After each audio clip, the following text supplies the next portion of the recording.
Chapter नई book में 10 है, 14 पुरानी बुक में 14 है, जीवाणु बायो मॉलिक्यूल्स। सबसे पहले मुझे पूछा जाए कि जीवाणु होता क्या है। किसी भी जीव की वृद्धि, मरम्मत तथा सामान्य क्रियाओं या रासायनिक क्रियाओं के लिए जिन अणुओं से ऊर्जा प्राप्त होती है उन्हें जैवाणु कहते हैं। किसी भी जीव की वृद्धि, मरम्मत, सामान्य क्रिया तथा रासायनिक क्रिया के लिए जिन अणुओं से ऊर्जा प्राप्त होती है उन्हें जैवाणु कहते हैं। मैं थक गया हूं, मुझे ऊर्जा चाहिए, वो ऊर्जा जहां से प्राप्त होगी वो जैवाणु है। आपकी वृद्धि हो रही है, वृद्धि के लिए जो आवश्यक है ऊर्जा वो जैवाणु है। अपन कहते हैं एक व्यक्ति को सामान्य क्रिया के लिए इतने कैलोरी की आवश्यकता होती है, वो कैलोरी जहां से या ऊर्जा जहां से प्राप्त हो रही है उन्हीं को क्या कहते हैं, जैवाणु। और जैवाणु में एग्जाम्पल आते हैं, जैसे अपन बात करें, आप कहते हैं सर कार्बोहाइड्रेट, प्रोटीन, वसा, लिपिड, आपका डीएनए, आनुवंशिक जो है मरम्मत के लिए काम आ रहा है। तो ये सारे के सारे जो हैं वो किस में आते हैं, जैवाणु। ठीक है। अब सबसे पहला जो अपना टॉपिक स्टार्ट होगा इसमें होगा क्या, कार्बोहाइड्रेट। अब बात करते हैं कि कार्बोहाइड्रेट किसे कहते हैं। तो लिखो, पहले परिभाषा लिख लो, फिर बाद में कार्बोहाइड्रेट को स्टार्ट करते हैं। जैवाणु की परिभाषा लिखना, प्रत्येक जीव की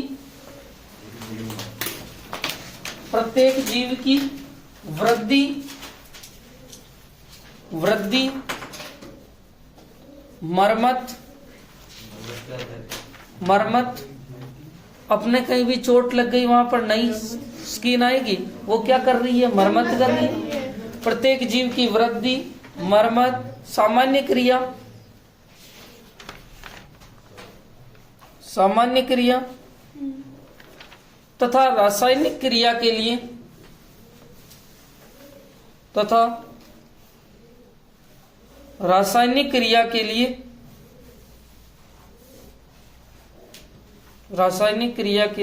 जिन अणुओं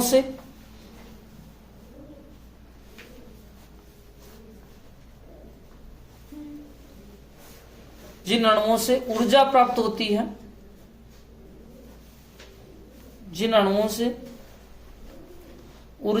होती है, उन्हें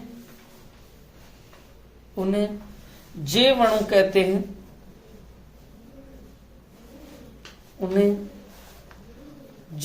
कहते हैं।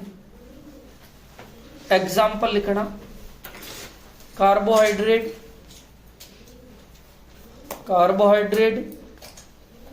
प्रोटीन, वसा, लिपिड, कार्बोहाइड्रेट, प्रोटीन, वसा, लिपिड आदि।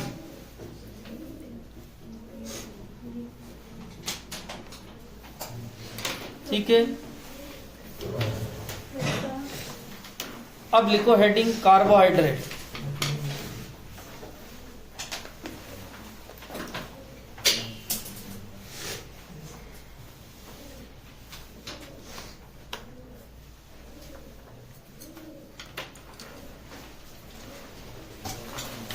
हाँ, अब बात करते हैं कि सर कार्बोहाइड्रेट क्या होते हैं। कॉपी वॉपी बंद करना, थोड़ी देर समझें।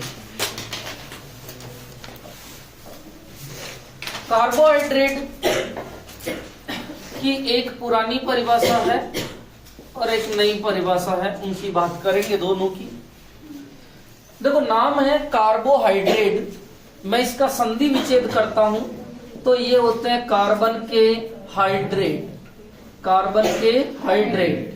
और कार्बन के हाइड्रेट मतलब इनका सूत्र होगा CX, और हाइड्रेट कहते हैं जल को CXH2O। या आप समझते हैं कि सर CH और O का अनुपात जो होता है 1:2:1 होता है। आप पुरानी परिभाषा में चले तो ऐसे यौगिक जो कार्बन के हाइड्रेट होते हैं कार्बोहाइड्रेट कहलाते हैं, अर्थात इनमें कार्बन, हाइड्रोजन और ऑक्सीजन का अनुपात 1:2:1 होता है।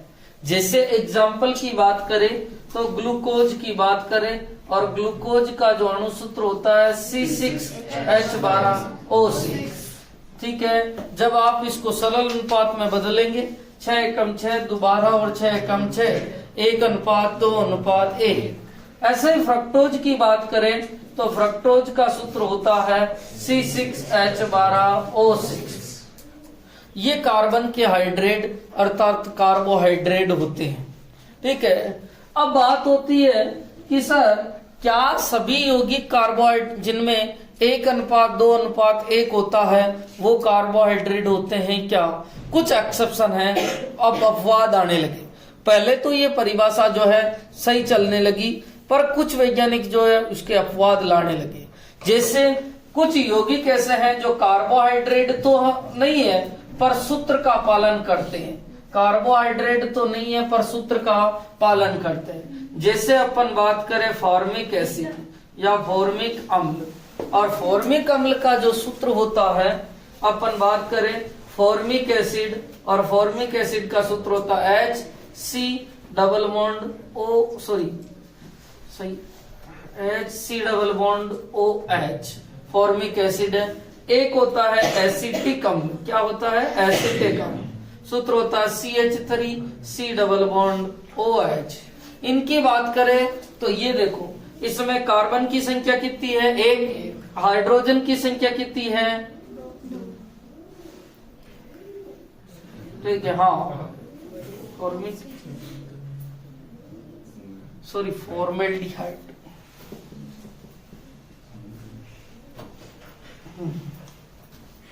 फॉर्मेल्डिहाइड।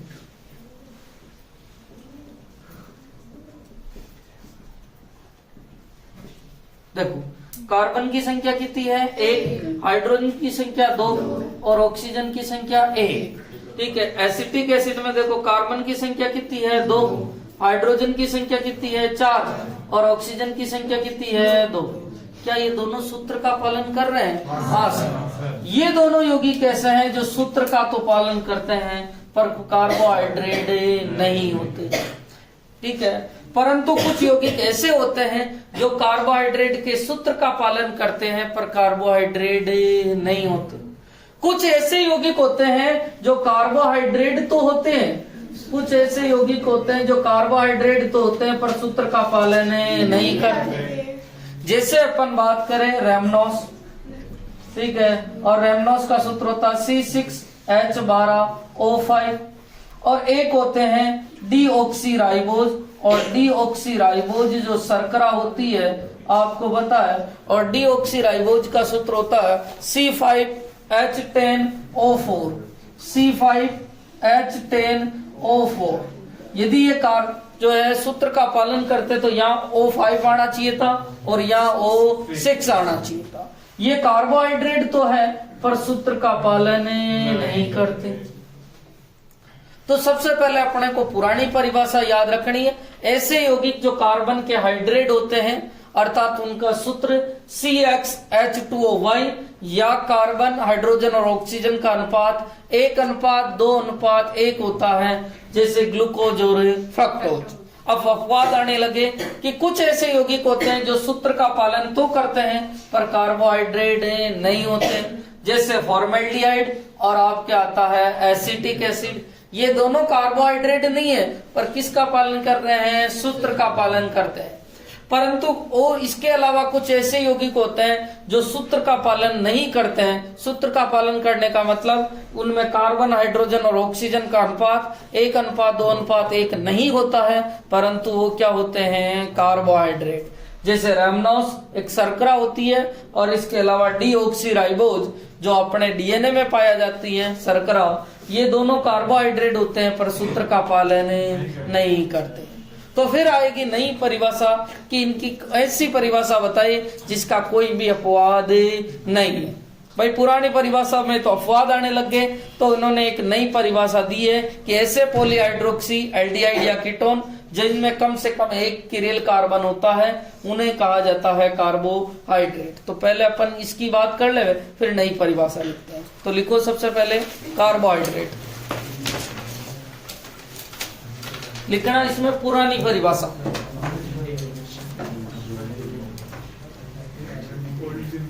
ओल्ड डेफिनेशन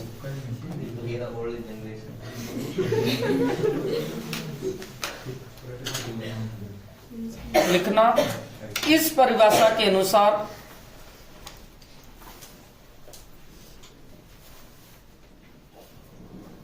इस कार्बोहाइड्रेट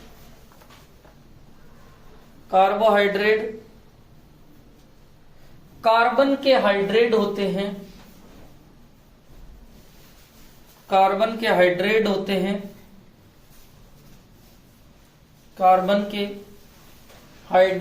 हैं जिनका सामान्य सूत्र CHHO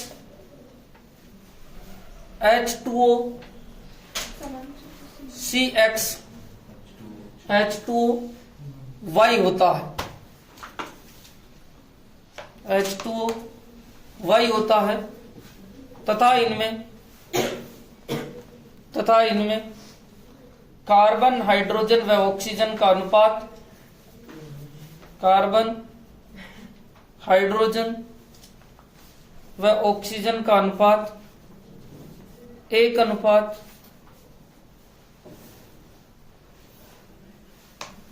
1:2:1 होता है, 1:2:1 होता है। जैसे ग्लूकोज, दोनों के सूत्र लिखना, ग्लूकोज फ्रक्टोज।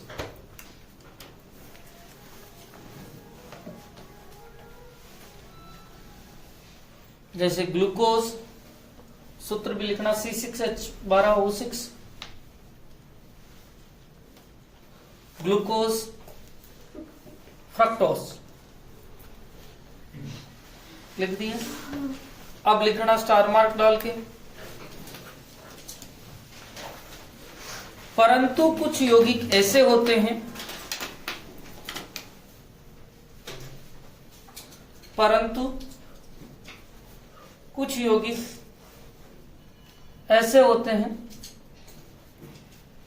जो कार्बोहाइड्रेट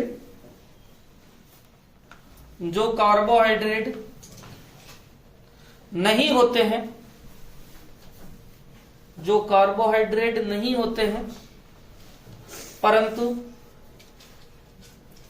परंतु सूत्र का पालन करते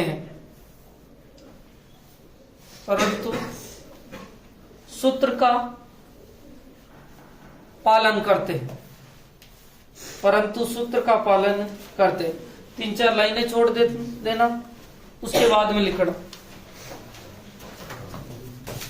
तथा कुछ यौगिक ऐसे होते हैं,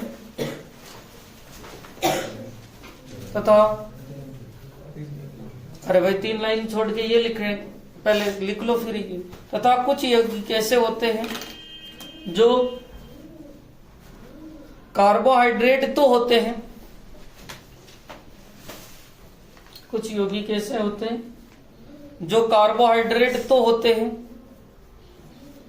परंतु सूत्र का पालन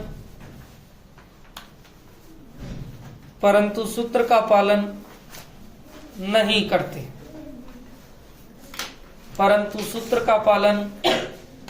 करते, पहले वाले खालिस्तान में ये लिखना, इसके बाद में दूसरे वाले के नीचे ये लिखना।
डीऑक्सीराइबोस रैमनोस।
मिटा दो भैया।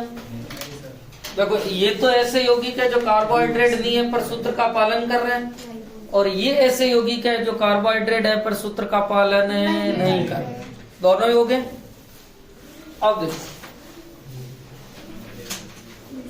अब न्यू डेफिनेशन की बात करें, नई परिभाषा।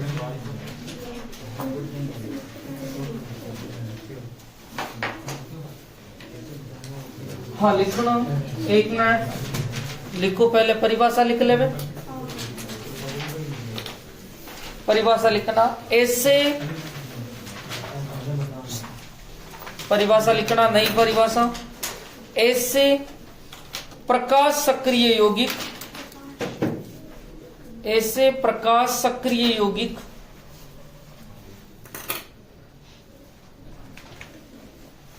जो या तो पॉलीहाइड्रोक्सी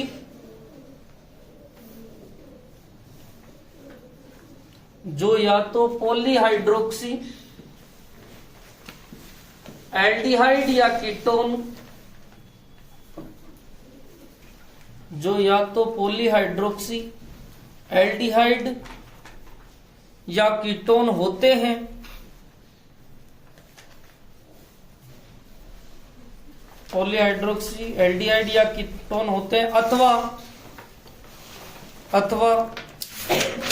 जल अपघटित होकर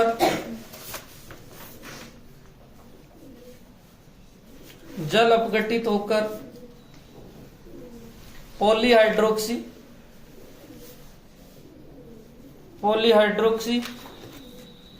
एल्डिहाइड या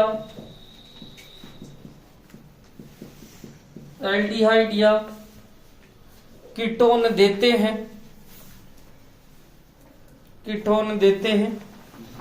कार्बोहाइड्रेट कहलाते हैं।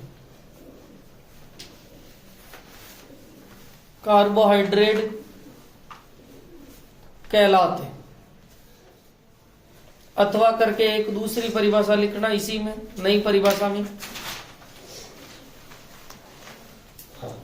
पॉलीहाइड्रोक्सी एल्डिहाइड या कीटोन, पॉलीहाइड्रोक्सी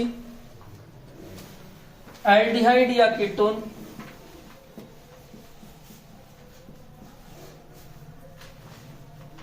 पॉलीहाइड्रोक्सी एल्डिहाइड या कीटोन जिनमें कम से कम एक किरेल केंद्र होता है, किरेल केंद्र होता है, उन्हें कार्बोहाइड्रेट कहते हैं।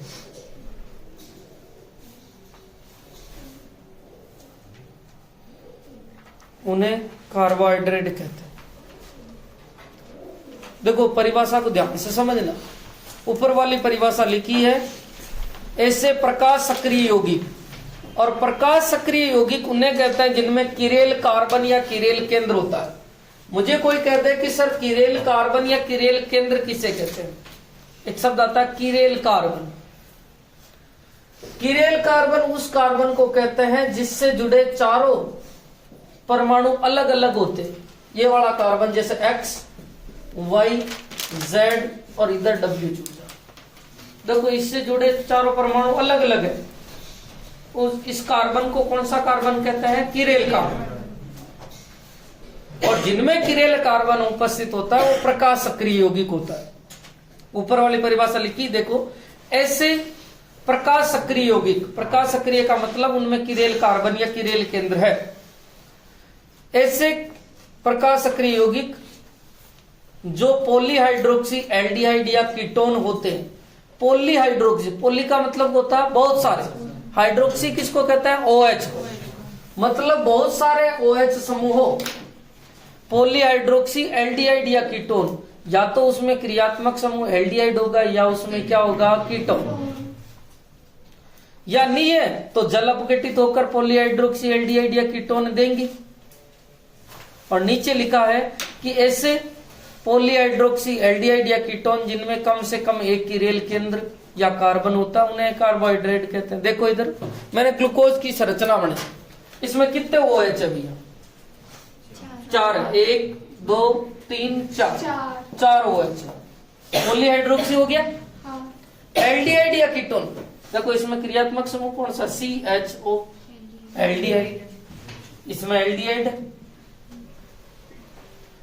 तथा इसमें किरेल कार्बन अब होना चाहिए। अब देखो एक मिनट, इस वाले कार्बन को देखो,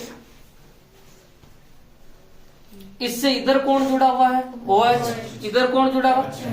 अब आपके दिमाग में होगा कि सर इधर तो C और इधर भी तो C है, पर इस वाले C को देखो, इस पे ये समूह जुड़े हुए हैं और इधर इस C पर ये समूह जुड़े हुए हैं पूरा का पूरा, तो अलग अलग हो गए ना। इसमें छोटे अणु हैं, ठीक है, अणुभार कम है और इनका अणुभार क्या होगा? ज्यादा, तो पूरा अलग हो गया। अर्थात ये कौन सा कार्बन हो गया भैया? Chiral carbon. कौन सा कार्बन हो गया? किरेल। और जब किरेल कार्बन एक कम से कम एक होना चाहिए तो है दूसरे, वही लिखा है कि पॉलीहाइड्रोक्सी एल्डिहाइड या कीटोन जिनमें कम से कम एक किरेल केंद्र होना चाहिए, और किरेल केंद्र है सर। आप कहते हैं सर ये किरेल कार्बन है क्या? आपके दिमाग में आया क्या सर ये किरेल कार्बन हो सकता है? ये भी हो सकता है। देखो H OH, इधर ये वाले समूह जुड़े हुए, इधर ये वाले, इधर 1 2 3 जुड़े हुए, इधर कितने कार्बन जुड़े हुए? 2। वो तो कह रहा है कम से कम कितना होना चाहिए? एक मिल गया सब। और इसीलिए ग्लूकोज नई परिभाषा के अनुसार भी कार्बोहाइड्रेट है। सबसे सिंपल है कि ऐसे पॉलीहाइड्रोक्सी एल्डिहाइड या कीटोन जिनमें कम से कम एक किरेल केंद्र होता है कार्बोहाइड्रेट कहते हैं। और है साहब पॉलीहाइड्रोक्सी हाइड्रोक्सी कहते हैं OH को। एल्डिहाइड या कीटोन, या तो उसमें क्रियात्मक समूह कौन सा होगा? एल्डिहाइड, या कौन सा होगा? कीटोन। तो फिर सर हाइड्रोक्सी क्यों लिखा? हाइड्रोक्सी इसलिए लिखा कि आपकी जो है वरीयता श्रेणी के अनुसार एल्डिहाइड और कीटोन पहले आते हैं और जो अल्कोहल है वो बाद में आता है।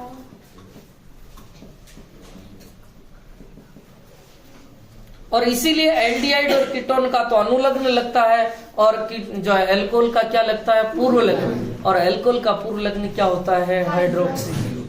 और इसीलिए लिखा कि पॉलीहाइड्रोक्सी एल्डिहाइड या कीटोन जिनमें कम से कम एक किरेल कार्बन होता है वो क्या कहते हैं? Aldehyde, sorry carbohydrate. अब बात करते हैं कि सर कार्बोहाइड्रेट भी दो क्या प्रकार होते हैं? हाँ, अब अपन कार्बोहाइड्रेट की जो है प्रकार देख ले। कार्बोहाइड्रेट को मुख्यतया 2 प्रकार में बांटा गया है। एक होते हैं शर्करा और एक होते हैं अशर्करा। शर्करा का मतलब होता है मीठे स्वाद वाले, ठीक है, और अशर्करा का मतलब होता है जिनका स्वाद मीठा नहीं होता। और जैसे अपन कहते हैं शकरकंद, स्वीट पोटैटो, यही है, ठीक है, वो मीठा है। अब शर्करा और अशर्करा, शर्करा वालों को भी 2 भागों में बांटा गया है। एक होते हैं मोनोसेकेराइड और एक होते हैं ओलिगोसेकेराइड। ओलिगोसेकेराइड और अशर्करा वाले होते हैं जैसे पॉलीसेकेराइड,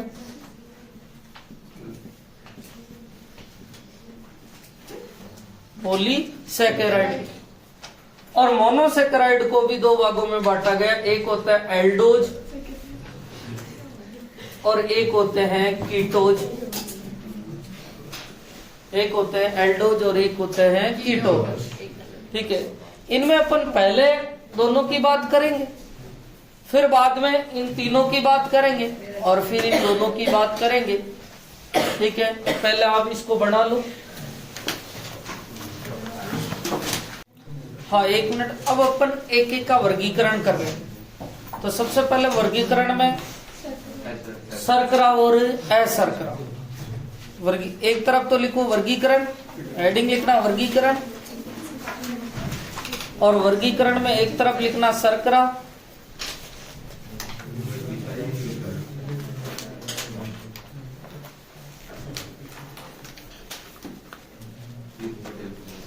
और एक तरफ लिखना अशर्करा। देखो, शर्करा और अशर्करा का जो है सिंपल है।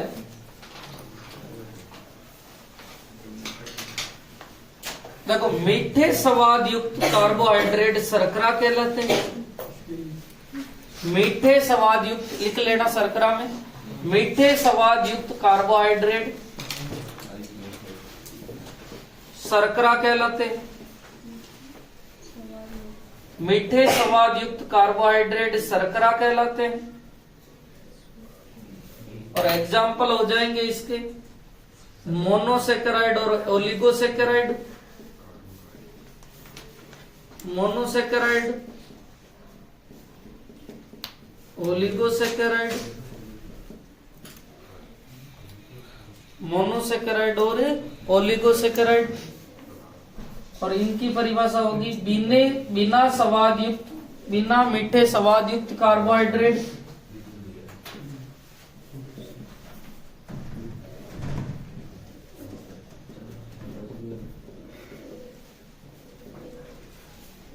अशर्करा कहलाते हैं। और इसका एग्जाम्पल हो जाएगा पॉलीसेकेराइड। जिनको जैसे बांटा वैसे ही।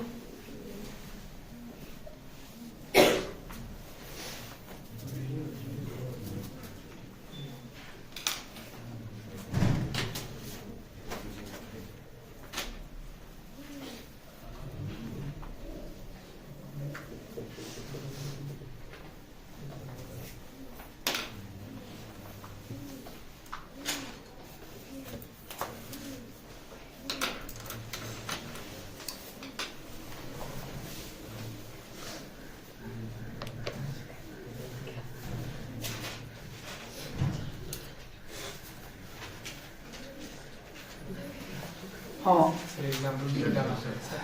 इधर तो मोनो और ओलिगो और इधर पोली है।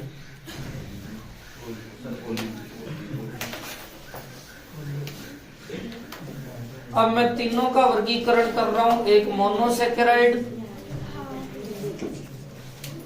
एक ओलिगोसेकेराइड और एक है पॉलीसेकेराइड। और ये वर्गीकरण इंपॉर्टेंट भी है समझना।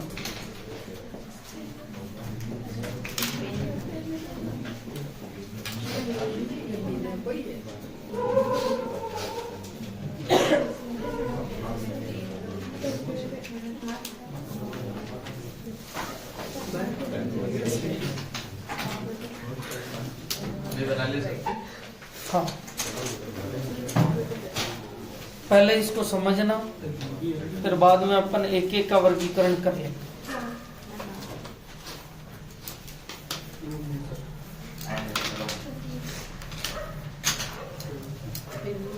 देखो, मोनोसेकेराइड, ओलिगोसेकेराइड और पॉलीसेकेराइड। सुनना, मोनो का मतलब कितना होता है? एक। ऐसे कार्बोहाइड्रेट जिनमें एक इकाई पाई जाती है, एक इकाई पाई जाती है, एक इकाई पाई जाती है, तथा जिनका आगे जल अपघटन नहीं होता है, ऐसे कार्बोहाइड्रेट जिनका आगे जल अपघटन नहीं होता है, केवल एक इकाई पाई जाती है, उन्हें मोनोसेकेराइड कहते हैं। एग्जाम्पल की बात करूं तो एग्जाम्पल होता है ग्लूकोज और फ्रक्टोज, ग्लूकोज और फ्रक्टोज। इसके अलावा होता है आपका lactose, glucose, fructose, lactose, galactose. ये सारे के सारे मोनोसेकेराइड होते हैं, इनका आगे जल अपघटन नहीं होता। एक ये जल में विलय होते हैं, जल में विलय होते हैं तथा स्वाद में मीठे होते हैं। ये जल में विलय होते हैं और स्वाद में मीठे होते हैं। आपको पता है ग्लूकोज, ठीक है, जो है मीठा होता है, ठीक है। फ्रुक्टोज जिसे स्वीट शुगर कहा जाता है, ये सब मीठे होते हैं। अब बात आती है कि सर ये मीठे होते हैं और जल में विलय होते हैं। आपको पूछ लिया जाता है कि सर ये जल में विलय क्यों होते हैं?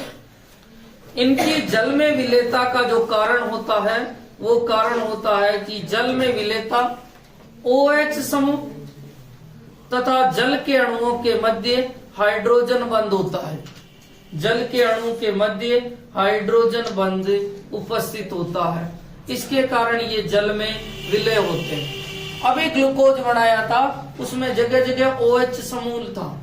ये OH है, जल आया H, O और H, और आप देख रहे हैं ऑक्सीजन और ऑक्सीजन के बीच में कौन आ गया है? हाइड्रोजन।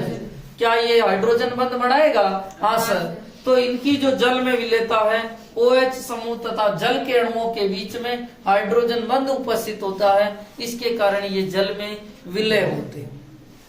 ये तो था मोनोसेकेराइड। दूसरा बात करते हैं ओलिगोसेकेराइड। ओलिगोसेकेराइड होते हैं 2 से 10 इकाइयों वाले ऐसे कार्बोहाइड्रेट जिनका जल अपघटन करने पर 2 से 10 मोनोसेकेराइड इकाइयां देते हैं, उन्हें ओलिगोसेकेराइड कहते हैं। 2 भी हो सकती है, 3, 4, 5 ऐसे करके 10 मोनोसेकेराइड इकाइयां देते। मतलब जैसे कोई ओलिगोसेकेराइड है और आपने उस ओलिगोसेकेराइड का जल अपघटन किया, कोई भी ओलिगोसेकेराइड है और उस ओलिगोसेकेराइड का आपने जल अपघटन किया, जल अपघटन किया तो वो 2 से 10 मोनोसेकेराइड इकाइयां देगा। जैसे 2 हुई तो उसका नाम हो जाएगा डाइसेकेराइड, 3 हुई तो उसका नाम हो जाएगा ट्राइसेकेराइड, 4 हुई तो उसका नाम हो जाएगा टेट्रासेकेराइड, 5 हुई तो उसका नाम हो जाएगा पेंटासेकेराइड, 6 हुई तो हेक्सासेकेराइड। मैं कह सकता हूं कि सर डाइसेकेराइड भी एक ओलिगोसेकेराइड है। डाइसेकेराइड में कितने मोनोसेकेराइड होते हैं? 2। किसमें जाएंगे? इसमें। ट्राइसेकेराइड भी इसका ही ओलिगोसेकेराइड का ही प्रकार है। पेंटासेकेराइड भी ओलिगोसेकेराइड का प्रकार है। हेक्सासेकेराइड भी क्या है? ओलिगोसेकेराइड का ही प्रकार है।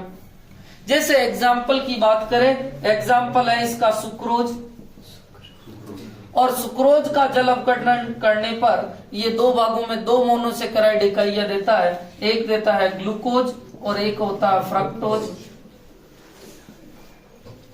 एक होता है माल्टोज, और माल्टोज एक डाइसेकेराइड होता है। इसका जल अपघटन होने पर 2 ग्लूकोज की इकाइयां देता है,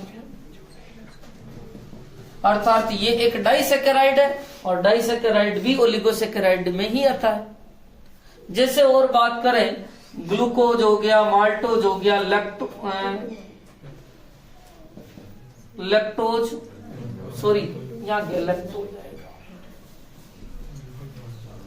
और लैक्टोज 2 देता है ग्लूकोज प्लस गैलेक्टोज।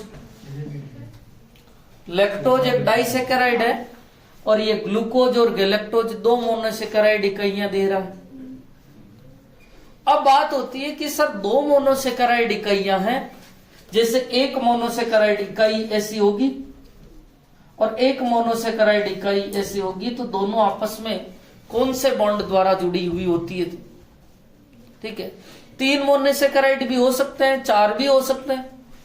मैं कम से कम 2 की बात कर रहा हूं, क्योंकि 2 से 10 देता है, तो कम से कम तो कितनी होगी, 2। ये आपस में कौन से बंध द्वारा जुड़ी होती है? तो ये जो मोनोसेकेराइड इकाइयां हैं, ये आपस में एक बंध होता है और उस बंध को नाम देते हैं ग्लाइकोसिडिक बंध। ये मोनोसेकेराइड इकाइयां ग्लाइकोसेकेराइड बंध द्वारा जुड़ी हुई होती है। कौन से बंध द्वारा? ग्लाइकोसिडिक बंध द्वारा जुड़ी होती है। ठीक है, नेक्स्ट बात करें पॉलीसेकेराइड। ठीक है, हाँ, ये भी स्वाद में मीठे होते हैं। स्वाद में क्या होते हैं? मीठे। क्योंकि अभी अपन ने शर्करा में एग्जांपल दिए थे, मोनोसेकेराइड और ओलिगो। और आप देखते हैं कि जो सुक्रोज होता है, सुक्रोज कहते हैं गन्ने से निकलता है, रस होता है गन्ने का रस, और गन्ने का रस मीठा होता है। शक्कर भी क्या है? सुक्रोज है, और सुक्रोज है मीठे। नेक्स्ट बात करते हैं पोली, और पोली का मतलब होता है बहुत सारे। ऐसे कार्बोहाइड्रेट जिनका जल अपघटन करने पर 10 से अधिक मोनोसेकेराइड इकाइयां प्राप्त होती है, उन्हें पॉलीसेकेराइड कहते हैं। 10 से अधिक मोनोसेकेराइड इकाइयां प्राप्त होती है, उन्हें पॉलीसेकेराइड कहते हैं। 10 से ज्यादा, क्योंकि 2 से 10 तो इसमें आ गए। ये स्वाद में मीठे नहीं होते हैं। अभी लिखा था शर्करा में, ये स्वाद में मीठे नहीं होते।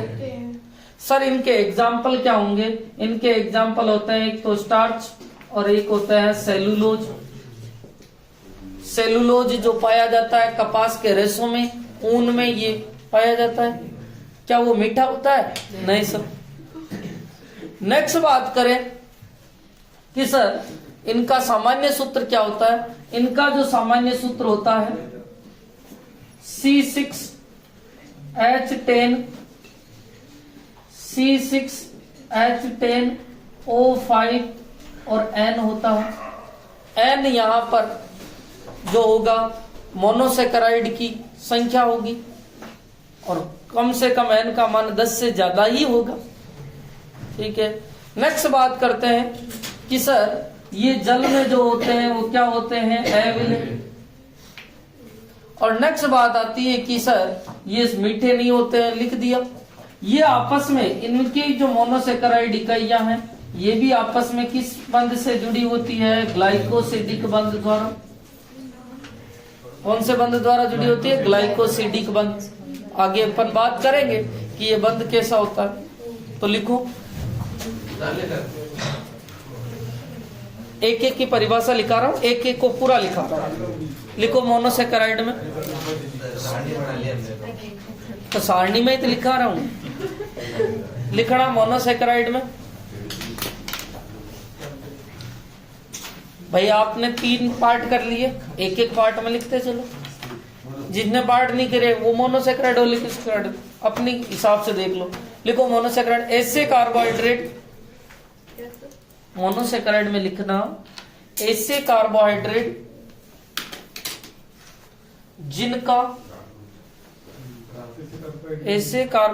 जिनका आगे जल अपघटन नहीं होता है, जिनका आगे जल अपघटन नहीं होता है, मोनोसेकेराइड कहलाते हैं।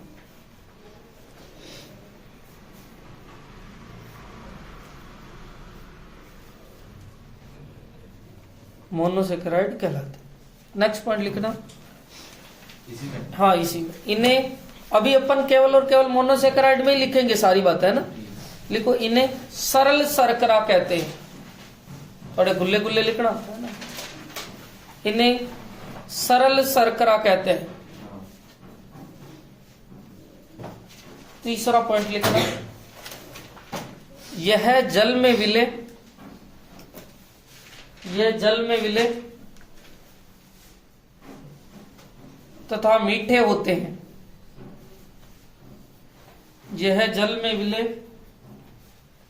तथा मीठे होते हैं। नेक्स्ट पॉइंट लिखो, इनकी जल में विलेयता, इनकी जल में विलेयता OH समूह OH समूह तथा जल के अणुओं के मध्य OH समूह तथा जल के अणुओं के मध्य विलेयता OH समूह तथा जल के अणुओं के मध्य हाइड्रोजन बंध बनने के कारण होती है। हाइड्रोजन बंध बनने के कारण होती है। लिख दिया, ठीक है। अब इसमें एग्जाम्पल लिखना, glucose, fructose, galactose, glucose, fructose, galactose, glucose, fructose, galactose.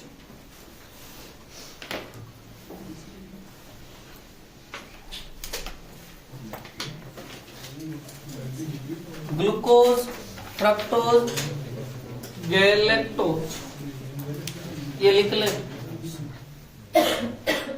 लिख दिया। अब लिखो ओलिगोसेकेराइड। ओलिगोसेकेराइड में लिखना ऐसे कार्बोहाइड्रेट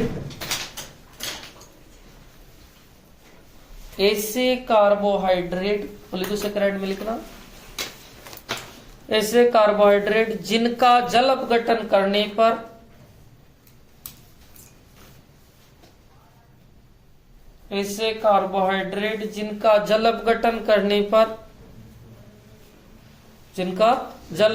करने पर दो से 10 मोनोसेकेराइड इकाइयां प्राप्त होती है।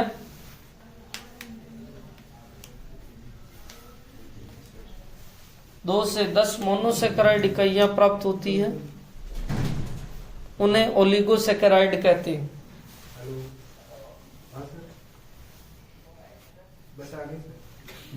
नेक्स्ट पॉइंट लिखो, ओलिगोसेकेराइड कहते हैं। नेक्स्ट पॉइंट लिखना,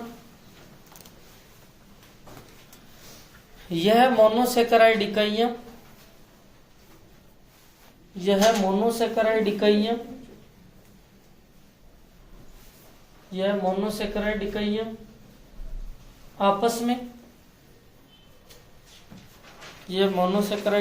आपस में ग्लाइकोसिडिक बंध द्वारा जुड़ी होती है। ग्लाइकोसिडिक बंध द्वारा जुड़ी होती है। ग्लाइकोसिडिक बंध द्वारा जुड़ी होती है, लिख दिया। नेक्स्ट पॉइंट लिखो, यह स्वाद में मीठे होते हैं। ये स्वाद में मीठे होते हैं।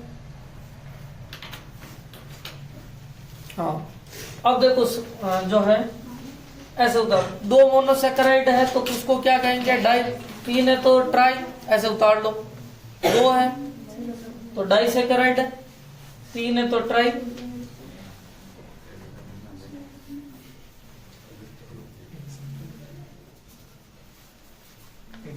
हाँ, नहीं, अरे भाई 2 से 10 मोनोसेकेराइड है तो 2 है तो डाई हो जाएंगे, 3 है ट्राई, 4 टेट्रा, डॉट कर दिया मैंने टेट्रा के बाद, चलता जाएगा ये 10 तक डेकासेकेराइड। और फिर एग्जाम्पल लिखो, ये 3 एग्जाम्पल है।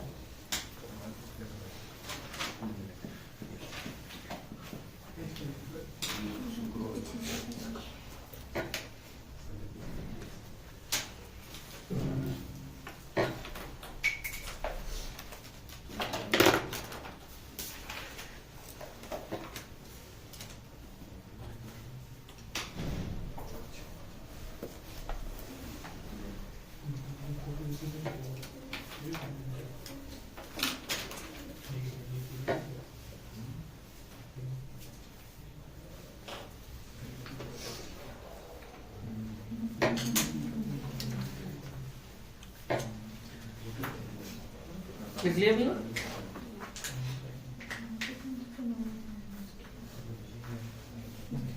अब अपन पॉलीसेकेराइड में लिखे, थोड़ा फास्ट लिखना।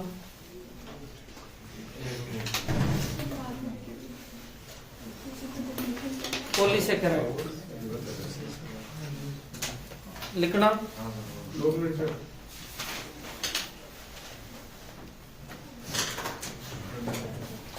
हाँ, 1 मिनट। ये जो डाइसेकेराइड लिखे या ओलिगोसेकेराइड में जो मोनोसेकेराइड इकाई है ना, समान भी हो सकती है और भिन्न भी हो सकती है। देखो इसमें दोनों समान है और इनमें भिन्न। दिखाने की जरूरत है क्या? नहीं। लिखो पॉलीसेकेराइड, ऐसे कार्बोहाइड्रेट जिनका जल अपघटन करने पर, ऐसे कार्बोहाइड्रेट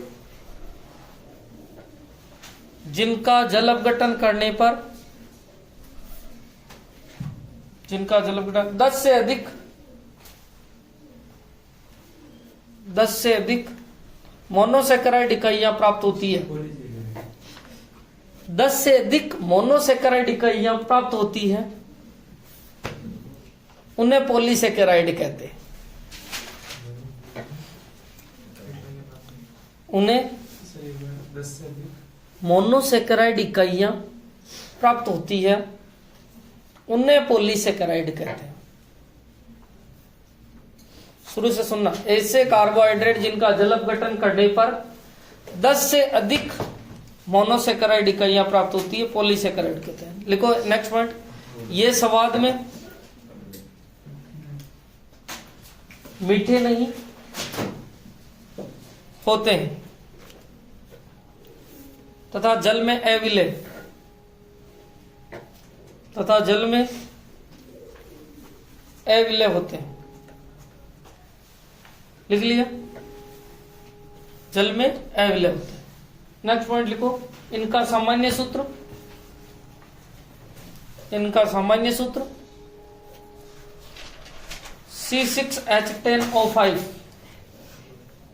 C6H10O5, N जरूर लिखना, N होता C6H10O5 N होता है। नेक्स्ट पॉइंट लिखो। इसमें मोनोसेकेराइड इकाइयां, इसमें मोनोसेकेराइड इकाइयां ग्लाइकोसिडिक बंध द्वारा जुड़ी होती है। ग्लाइकोसिडिक बंध द्वारा जुड़ी होती है। ग्लाइकोसिडिक बंध द्वारा जुड़ी होती है। आगे बताऊंगा ग्लाइकोसिडिक बंध। एग्जाम्पल लिखना। Starch cellulose, starch cellulose. Okay,